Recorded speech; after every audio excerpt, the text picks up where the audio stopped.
Good morning students. आज हम बात करेंगे फ्लाई व्हील के बारे में। ठीक है, फ्लाई व्हील क्या क्या कैसा डिवाइस होता है, फ्लाई व्हील का क्या फंक्शन होता है, इसके बारे में थोड़ी हम चर्चा करेंगे। तो फ्लाई व्हील जो डिवाइस होता है, फ्लाई व्हील का काम होता है to control the variation of speed due to turning moment of the crank shaft, means to maintain a mean torque on the crank shaft. मतलब कि फ्लाई व्हील जो होता है वो मेनली जो है फ्लक्चुएशन ऑफ स्पीड को कंट्रोल करता है। फ्लक्चुएशन ऑफ स्पीड को कंट्रोल करने के लिए और भी बहुत सारे डिवाइस के बारे में हमने पढ़ा है। जैसे पहले हमने गवर्नर के बारे में पढ़ा है, गवर्नर भी फ्लक्चुएशन ऑफ स्पीड को कंट्रोल करता है। फिर गवर्नर और फ्लाई व्हील में फ़र्क क्या है? गवर्नर जो फ्लक्चुएशन ऑफ स्पीड को कंट्रोल करता है वो ड्यू टू लोड होता है। ठीक है, लोड, अगर हम व्हीकल पर लोड अप्लाई कर रहे हैं, उस अप्लाइड लोड की वजह से जो स्पीड में फ्लक्चुएशन होता है उसको कंट्रोल करने के लिए हम गवर्नर को लगाते हैं। ठीक है, इसलिए गवर्नर की ज़रूरत हमेशा नहीं पड़ती है। गवर्नर तभी काम करता है जब लोड अप्लाइड होता है किसी व्हीकल पे।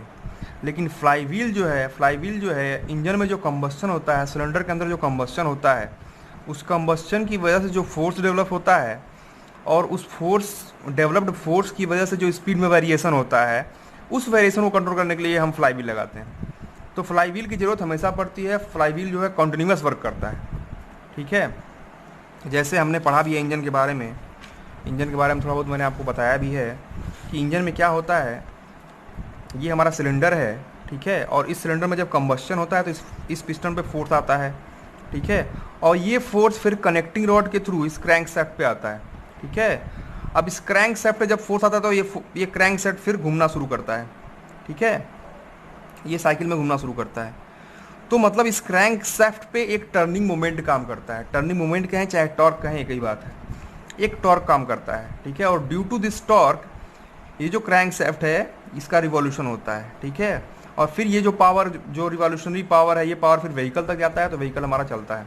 ओके, लेकिन इस क्रैंक शाफ्ट पे जो टॉर्क आ रहा है वो टॉर्क कांस्टेंट नहीं है। ठीक है, क्योंकि वो टॉर्क किस वजह से आ रहा है? इस पिस्टन पे फोर्स की वजह से। यहाँ जो कंबस्शन हो रहा है फ्यूल्स का, उस फ्यूल के कंबस्शन की वजह से इस पिस्टन पे जो फोर्स आ रहा है वो फोर्स ही कांस्टेंट नहीं है, उस फोर्स में बहुत सारा वेरिएशन है। ठीक है, जब वो फोर्स ही कांस्टेंट नहीं है तो यहाँ पे जो टॉर्क आ रहा है क्रैंकशाफ्ट पे, ये टॉर्क भी कांस्टेंट नहीं रहेगा। जब टॉर्क कांस्टेंट नहीं रहेगा तो जो क्रैंकशाफ्ट का स्पीड है वो भी कांस्टेंट नहीं रहेगा, ये इसका स्पीड वेरी करेगा, और यहीं पर दिक्कत होता है। अब इस वेरिएबल टॉर्क की वजह से अगर स्पीड वेरी करेगा तो फिर हमको उस स्पीड फ्लक्चुएशन को कंट्रोल करना पड़ेगा, जिसके लिए हम फ्लाई व्हील का यूज़ करते हैं। ठीक है, तो जस्ट इस क्रैंक शाफ्ट के बाद हम फ्लाई व्हील का यूज़ करते हैं। तो फ्लाई व्हील क्या करता है कि ये जो वेरिएबल टॉर्क है इसको वेरिएबल टॉर्क को कन्वर्ट करके एक मीन टॉर्क मेंटेन करता है, एक एवरेज टॉर्क मेंटेन करता है, जिससे स्पीड में बहुत ज़्यादा फ्लक्चुएशन ना हो। ठीक है, तो ये हमने समझ लिया वर्किंग है फ्लाई व्हील का। अभी इसको हम टर्निंग मोमेंट डायग्राम से अगर समझें तो इसका जो वर्किंग है क्रैंकशाफ्ट का, इसको हम टी थीटा डायग्राम पे समझते हैं। ठीक है, ये हमारा वाई एक्सिस पे टॉर्क है टी, और ये एक्स एक्सिस पे थीटा एंगल है। ठीक है, मतलब कि यहाँ जो टॉर्क हम अप्लाई कर रहे हैं, इस टॉर्क की वजह से क्रैंकशाफ्ट थीटा एंगल अगर घूम रहा है तो वर्क को हम दिखा सकते हैं W equal to T into theta. ठीक है, तो इस टी इंटू थीटा को एक्सप्रेस करने के लिए कितना वर्क हमको मिल रहा है, इसके लिए हम एक्स वाई एक्सिस का यूज कर रहे हैं। तो यहाँ पे वाई एक्सिस पे टॉर्क है और एक्स एक्सिस पे थीटा है। ठीक है, तो हम कह रहे हैं कि work equal to T into theta, मतलब कि इस टी थीटा डायग्राम पे जो एरिया आएगा वही वर्क रिप्रेजेंट करेगा। ठीक है, अभी हमने एक सिंपल एग्जांपल लिया है single cylinder double acting steam engine का। ठीक है, तो single cylinder double acting steam engine में जो टॉर्क का वेरिएशन हो रहा है, यहाँ वेरिएशन हम देख सकते हैं। देखिए कर्व बना हुआ है, देखिए यहाँ से टॉर्क यहाँ से बढ़ रहा है, मैक्सिमम पोजीशन में जाकर फिर टॉर्क घटना शुरू हो रहा है। ठीक है, फिर घट रहा है, फिर यहाँ से बढ़ना शुरू हो रहा है। इस तरह से टॉर्क का वेरिएशन हो रहा है, टॉर्क कांस्टेंट नहीं है, यहाँ हम देख सकते हैं। ठीक है, अब ये जो टॉर्क का वेरिएशन हो रहा है इसी को हमको मेंटेन करना है एक मीन टॉर्क के रूप में। ठीक है, तो यहाँ देखिए मीन टॉर्क की एक लाइन है, ये मीन टॉर्क हमको मेंटेन करना है, और ये काम कौन करेगा? यही काम फ्लाई व्हील करेगा। ठीक है, अभी इस मीन टॉर्क की जो वैल्यू है, तो मीन टॉर्क की जो वैल्यू है तो हमको पता है, अभी मैंने बताया कि W equal to T into theta. ठीक है, और मान लीजिए थीटा पे अगर एक पूरा साइकिल 2 पाई एंगल में पूरा साइकिल का पीरियड 2 पाई एंगल है, तो हम थीटा की जगह रख सकते हैं 2 पाई। ठीक है। तो W इक्वल टू क्या हो जाएगा, टी मीन इंटू 2 पाई, और यहाँ से टी मीन की वैल्यू हम निकाल सकते हैं W cycle divide by 2 pi. Okay, मतलब बेसिकली हमको ध्यान देना है कि कोई भी अगर साइकिल है तो साइकिल का पीरियड क्या है, कितने पीरियड के बाद अपने आप को रिपीट कर रहा है। जैसे इस साइकिल का पीरियड है 2 पाई, ठीक है, तो यहाँ हमने एंगल ले लिया 2 पाई। सिमिलरली अगर 4 स्ट्रोक इंजन की बात करें तो 4 स्ट्रोक में हमको पता है कि 4 स्ट्रोक में जो पीरियड होता है वो 4 पाई का होता है, क्योंकि 4 स्ट्रोक इंजन में जो रिवॉल्यूशन होता है 2 रिवॉल्यूशन होता है, क्रैंकशाफ्ट का 2 रिवॉल्यूशन होता है। तो एक पूरे चक्कर में तो 2 पाई एंगल हो जाएगा 360 डिग्री, ठीक है। फिर दूसरा चक्कर जब लेगा तो फिर एंगल और 2 पाई जुड़ जाएगा, तो टोटल एंगल जाएगा वो जाएगा 4 पाई, ठीक है। तो यहाँ जो थीटा की वैल्यू हम लेते हैं वो 4 पाई लेते हैं, इसलिए यहाँ जो टी मीन की वैल्यू आती है वो आती है W साइकिल बाई 4 पाई। मतलब बेसिकली हमको ये देखना है कि कोई भी साइकिल है तो उसका पीरियड कितने का पीरियड है उसका। अगर पीरियड पाई का है तो पाई से डिवाइड करेंगे, अगर 2 पाई का है तो 2 पाई से डिवाइड करेंगे, अगर 4 पाई का है तो 4 पाई से डिवाइड करेंगे। तो बेसिक फार्मूला हम देखें तो ये फार्मूला बन जाएगा T mean equal to W cycle by small T, जहाँ पे टी क्या है, पीरियड ऑफ फंक्शन का पीरियड क्या है। ओके, अभी कुछ 1-2 और पैरामीटर हैं, ठीक है, इसको भी देख लेते हैं। जैसे मैंने बताया कि यहाँ पे अगर टॉर्क का वेरिएशन होगा तो उस वेरिएशन के हिसाब से फिर स्पीड का भी वेरिएशन होगा, ठीक है। तो यहाँ हम देख सकते हैं यहाँ स्पीड का वेरिएशन है, जैसे यहाँ पे आरपीएम जो है यहाँ एन मिनिमम है, फिर यहाँ एन मैक्सिमम है, फिर एन मिनिमम है, फिर मैक्सिमम है। इस तरह से यहाँ स्पीड का भी वेरिएशन हो रहा है। अभी अगर पूरे साइकिल में हम देखें, मान लो मैक्सिमम स्पीड है एन मैक्स और मिनिमम स्पीड को हम रिपीट कर रहे हैं एन मिनिमम से, तो यहाँ फ्लक्चुएशन ऑफ स्पीड क्या होगा, कितना स्पीड का फ्लक्चुएशन हो रहा है यहाँ पे।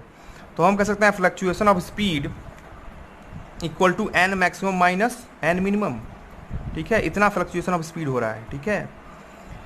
अभी इस फ्लक्चुएशन ऑफ स्पीड को अगर हम एन से डिवाइड कर दें तो इसको हम बोलते हैं coefficient of fluctuation of speed, ठीक है। सी एस से इसको हम रिप्रेजेंट करते हैं, इसको बोलते हैं coefficient of fluctuation of speed. ये एन क्या है, एन है मीन स्पीड।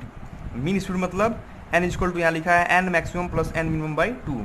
मीन हमको निकालना पता है, मीन कैसे निकाला जाता है। तो यहाँ जो एन है ये N maximum plus N minimum by 2 है, तो ये हो गया C S equal to N maximum minus N minimum by N. Okay, अभी ये आरपीएम में है, इसको हम एंगुलर वेलोसिटी के टर्म में भी दिखा सकते हैं, ठीक है। उसमें भी यही फार्मूला, सेम फार्मूला आएगा, ठीक है। तो यहाँ देखिए, यहाँ दिखाया गया C S equal to omega maximum minus omega minimum by omega. यहाँ भी ओमेगा क्या है, मीन एंगुलर स्पीड है, मतलब ओमेगा इक्वल टू क्या हो जाएगा, omega maximum plus omega minimum by 2। यहाँ ओमेगा इक्वल टू क्या हो जाएगा, omega maximum plus omega equal to हो जाएगा omega maximum plus omega minimum by 2, जो कि मीन एंगुलर वेलोसिटी है, ठीक है। अब जैसे यहाँ स्पीड का फ्लक्चुएशन हो रहा है वैसे ही यहाँ एनर्जी का भी फ्लक्चुएशन होगा। जैसे ये मिनिमम मीन टॉर्क है, एवरेज टॉर्क है, अब इस मीन लाइन के ऊपर जो एनर्जी का कर्व बन रहा है, चाहे नीचे जो एनर्जी का कर्व बन रहा है, ये भी तो एनर्जी का फ्लक्चुएशन ही हो रहा है, ठीक है। तो चाहे ये ऊपर का एरिया हो चाहे नीचे का एरिया हो इस मीन टॉर्क के ऊपर का, तो ये भी एनर्जी का फ्लक्चुएशन है, ठीक है। तो इसको भी हम रिप्रेजेंट कर सकते हैं। तो एनर्जी के फ्लक्चुएशन के लिए हम एक और टर्म यूज करते हैं, इसको बोलते हैं coefficient of fluctuation of energy, ठीक है, जिसको हम सी ई से रिप्रेजेंट करते हैं। तो अगर हम देखें तो एनर्जी का फ्लक्चुएशन क्या होगा, जैसे स्पीड का फ्लक्चुएशन हम निकाले थे, एनर्जी का फ्लक्चुएशन क्या होगा, तो fluctuation of energy equal to हम कह सकते हैं E maximum minus E minimum, ठीक है। अभी अगर coefficient of fluctuation of energy निकालना है तो सी इक्वल टू होता है fluctuation of energy divide by work done in the cycle, मतलब E maximum minus E minimum divide by W cycle, ठीक है। तो ये जो टर्म हो गया इसको हम बोलते हैं coefficient of fluctuation of energy. Okay, तो अभी हम देखते हैं अभी अगर हम फ्लाईव्हील यूज कर रहे हैं, कोई फ्लाईव्हील यूज कर रहे हैं, तो फ्लाईव्हील का अगर मोमेंट ऑफ इनर्शिया आई है, फ्लाईव्हील का मोमेंट ऑफ इनर्शिया आई है, तो एनर्जी और स्पीड ओमेगा है, तो एनर्जी का एक और फॉर्मूला होता है ई इक्वल टू होता है हाफ आई ओमेगा स्क्वायर, ठीक है। अब इस फॉर्मूले का यूज करके कैसे हम coefficient of fluctuation of energy का फॉर्मूला हम निकालेंगे, तो यहाँ से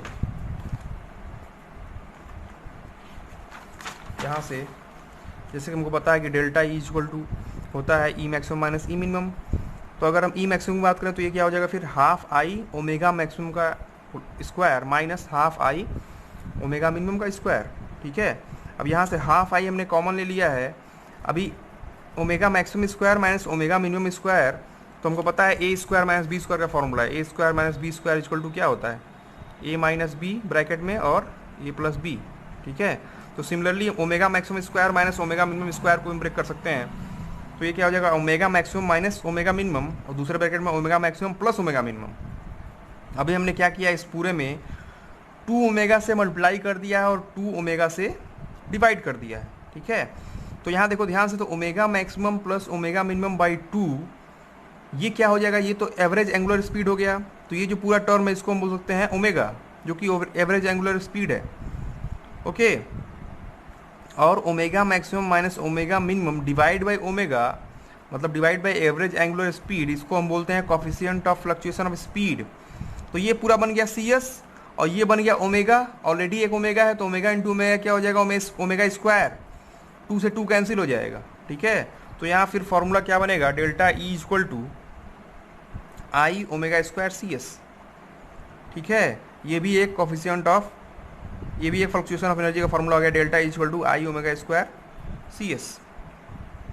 अभी डेल्टा ई का एक और फॉर्मूला बन सकता है, क्योंकि डेल्टा ई मैंने क्या बताया कि मीन टॉर्क के ऊपर या नीचे जो एनर्जी का फ्लक्चुएशन हो रहा है उसी को हम बोलते हैं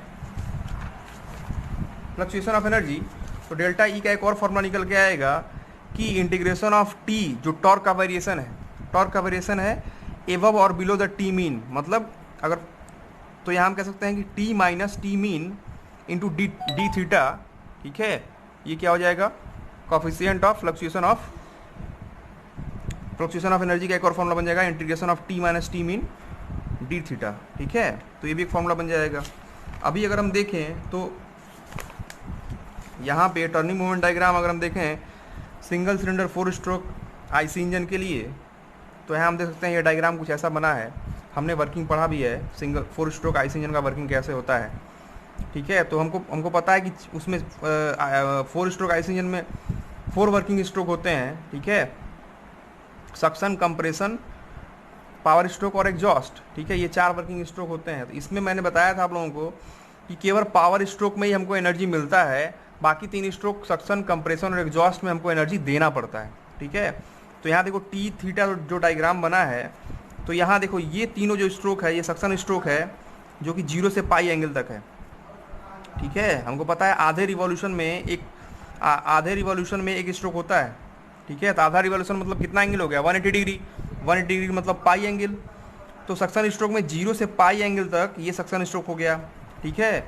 और ये टी मीन के नीचे आया है, ठीक है। ये कर्व टी मीन के नीचे बना है, क्योंकि इसमें पावर हमको देना पड़ता है, पावर हमको मिलता नहीं है इंजन से, ठीक है। सक्शन स्ट्रोक में पावर देना पड़ता है, तो यहाँ ये इसलिए निगेटिव में रहेगा एनर्जी, ठीक है। अगला जो स्ट्रोक है कंप्रेशन स्ट्रोक, ये फिर पाई से 2 पाई, ये भी आधा चक्कर घूमता है, ठीक है। तो पाई में और पाई जोड़ेंगे तो 2 पाई हो जाएगा।